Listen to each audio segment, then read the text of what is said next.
ছোট্ট একটা ডেমো দেখায় আসেন। এই যে লাল কালার এবং সবুজ কালার দিয়ে যদি স্টেজ সাজালেই পতাকাকে অবমানন করা হয়, তাহলে সর্বপ্রথম পতাকাকে অপমান করেছে আওয়ামী লীগ সরকার। এই যে দেখেন, আওয়ামী লীগ সরকারের একটা স্টেজ একবারে সরাসরি একবারে বাংলাদেশটাকে অপমান করেছে তারা। তারপরে আরও একটা ডেমো দেখায়। এই যে দেখেন বিএনপির স্টেজ, বিএনপির স্টেজে লাল সবুজ কালার দিয়ে তারা স্টেজ সাজাইছে, তাহলে তারাও কি বাংলাদেশকে অপমান করেছে? বাংলাদেশের পতাকাকে অপমান করেছে?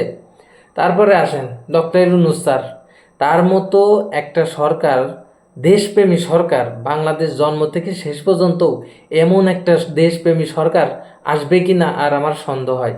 তার স্ট্যাটাস দেখেন লাল সবুজের পতাকা দিয়ে সাজানো, তাহলে সেও কি বাংলাদেশটাকে অপমান করেছে? এরপরে দেখেন লক্ষ লক্ষ মানুষ এই খেলাধুলা দেখে, ক্রিকেট খেলা দেখে। এই ক্রিকেটের স্টেজও সাজানো হয়েছে সবুজ কালার দিয়ে এবং লাল কালার দিয়ে। তাহলে তারা কি বাংলাদেশটাকে অপমান করেছে? তারাও কি রাজাকার? তারাও কি দেশবিরোধী? এই অপকর্মগুলো যারা ছড়ায় বেড়াচ্ছেন, ছড়ায় বেড়ায়ে জামাত ইসলামকে ঠেকানো সম্ভব না। জামাত ইসলাম এবার ক্ষমতায় যাবেই যাবে ইনশাল্লাহ। আর এবার বাংলাদেশে কোরআনের আইন প্রতিষ্ঠিত হবেই হবে ইনশাল্লাহ।